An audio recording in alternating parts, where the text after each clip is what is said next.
I'm talking to real business people who have a career, who are thinking in their minds and their hearts, there's got to be something else. But then the next voice that we hear is, I'm too old. There's just too much at stake for me to chase my dreams after 40. It just seems ridiculous. I've got kids, I've got a family, a mortgage, and 2 cars. What am I supposed to do?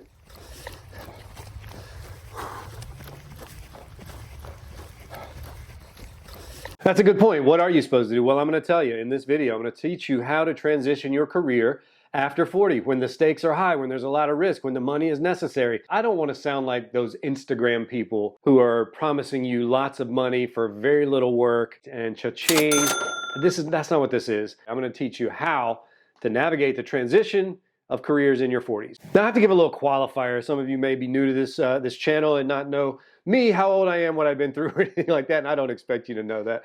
But what I do want to say is, when I turned 39, I started a new career after a 15-year in corporate. At 41, I became a father for the first time. My son beat cancer. I became a half marathon runner. I started 2 businesses at 45.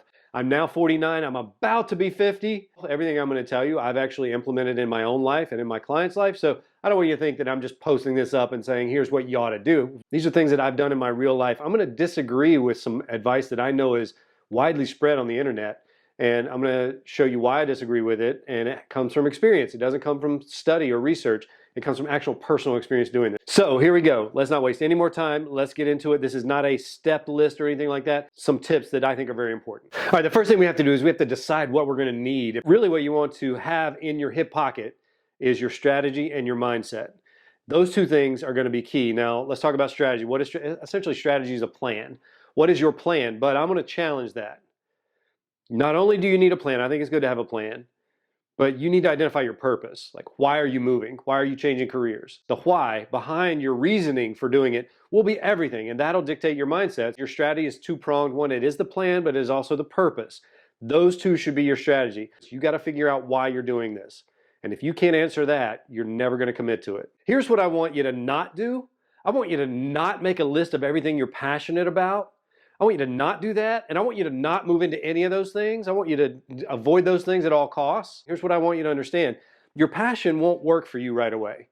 So if you're looking at this transition strategy, it doesn't make sense to go from what you're comfortable in, your job now, into something you're passionate about that you don't even know you can monetize. I want to work in something that I like and that I'm already really, really good at. That shortens your transition strategy by years. So if you're the person that says, I just want to get out of this job and move on to the next thing, get going in this new thing, the worst thing you can do is say, I'm going to find what I'm passionate about and I'm going to start working on that. Don't do that. What are you already really, really good at? And that's where you want to make a list. Your strengths. What am I really good at already?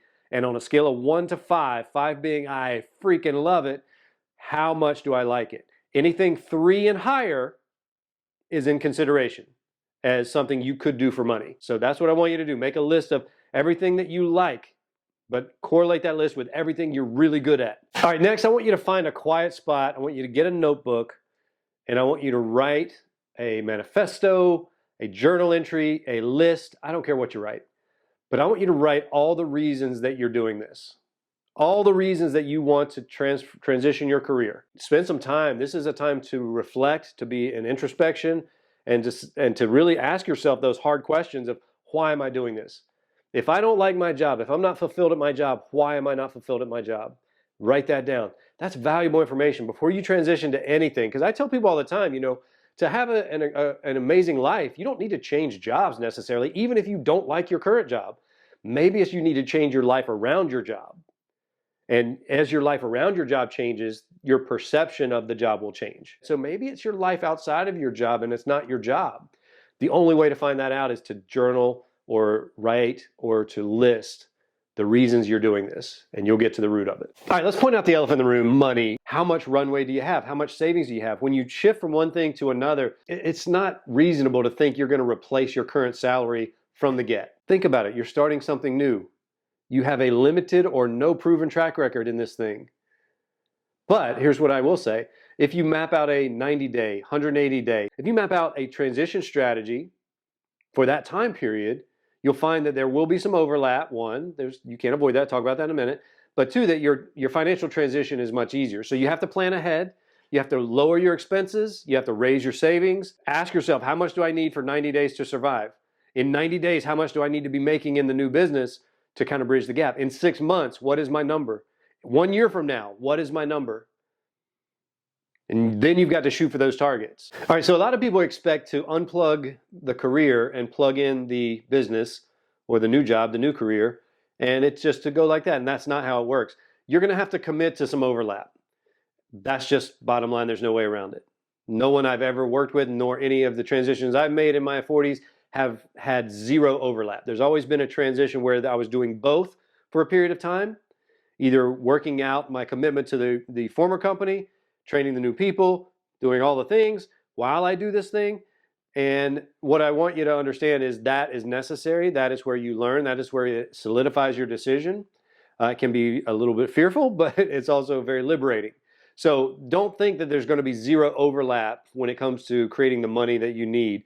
I want you to plan ahead, create enough runway financially, get all your people on board, your spouse, your partner, get your kids on board, get your friends on board, anyone who is in your inner circle.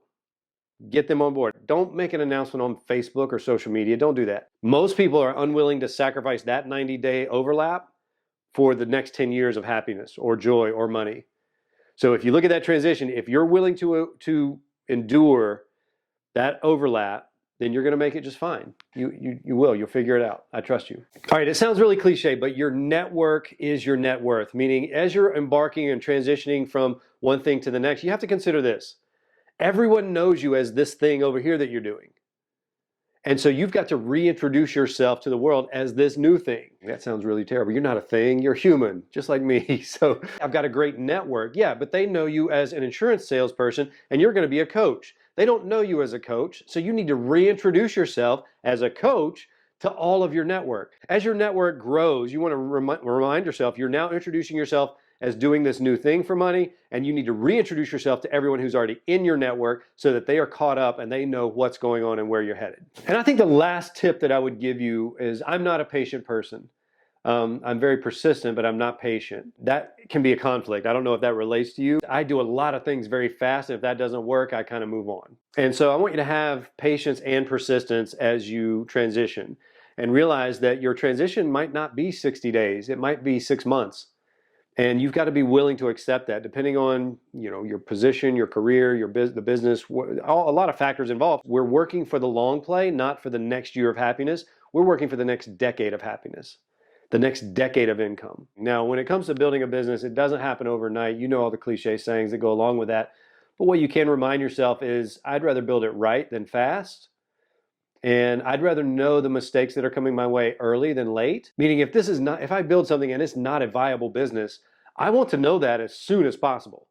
I try to know that before I write any checks or spend any time. I try to do enough research where I know that it's a viable business, but sometimes I don't until I get in it and I go, oh wow, no one wants to buy this because they're getting it for free over there. And I'd rather know that early. So patience and persistence will allow you to discover those things as you move through the process of building the next career.